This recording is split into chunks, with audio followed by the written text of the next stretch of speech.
Hey guys, what's happening? Matt O'Shea here, and today we're talking 2 easy steps to never, ever lose a video project again.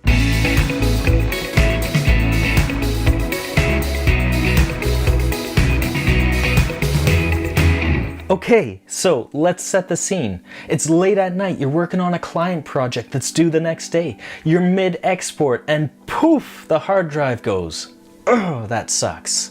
Here's another one for you. You're out for dinner with a friend, friends, girlfriend, boyfriend, I don't know. And someone breaks into your house and steals your camera gear, your laptop, your lights, your RAID, your precious RAID. Hey, maybe they even take your cat too. Anyways, what I'm about to show you will help keep your video projects safe, though you might want to look into business insurance or something for those other items.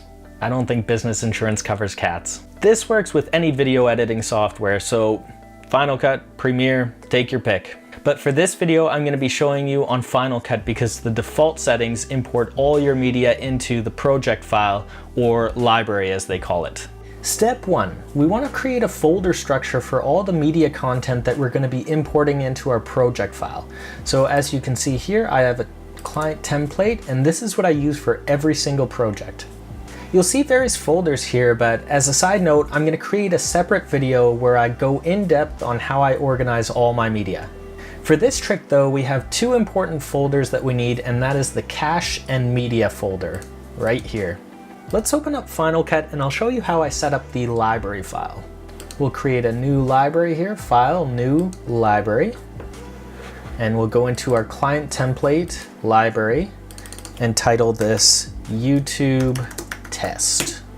Now when you create a new library, you'll automatically have this screen pop up right here, and this is where you store all your media content, your graphics content, and your backups.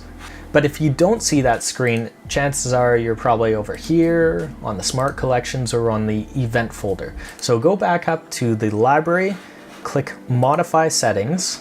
Now under Media, you're going to see that it automatically defaults to saving your media in the library, your motion content into your motion templates folder, and your cache into your library. Now this won't work because it creates a large library file that we won't be able to store online due to storage restraints or upload speeds. So what we're going to want to do is store our media into those 2 folders that I had recommended before. So we'll go in here, change our cache into cache, and as you can see, media under media, and Final Cut Backups. I normally actually have a folder for this under my client template that you can see here, and that's typically the library setup. So let's go ahead, click OK, and we'll close out of Final Cut Pro here right now.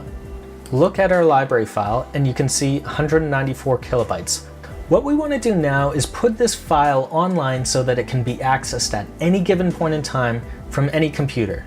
And I'd recommend 2 services for this, one being Google Drive or the other being iCloud Drive.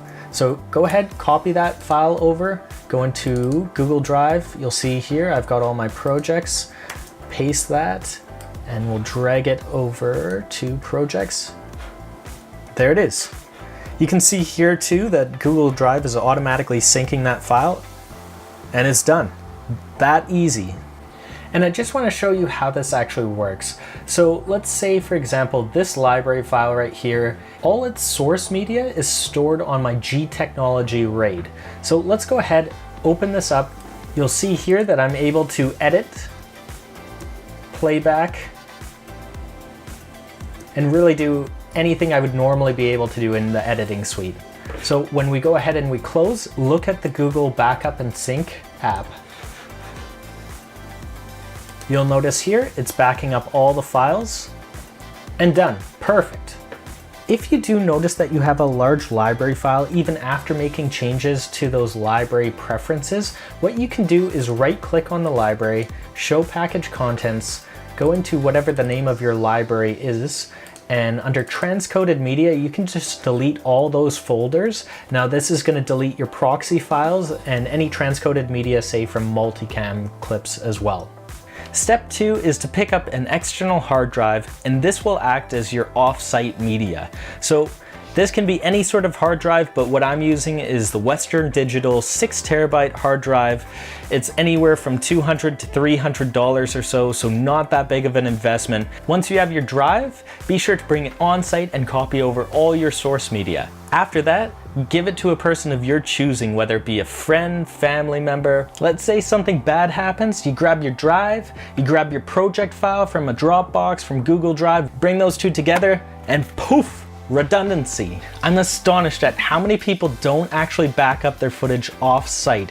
It's insane. It's an accident waiting to happen, and pick one of the 1,000 things that can happen to you, whether it be thief, hard drive crash, fire, earthquake, whatever it is. You stand a risk of losing every single project that you've ever worked on before. Enough said. So, link to this hard drive is in the description below, and if you want to follow along in my filmmaking journey, feel free to subscribe, give this video a thumbs up if it helped you, and feel free to comment. I'll see you guys in the next one.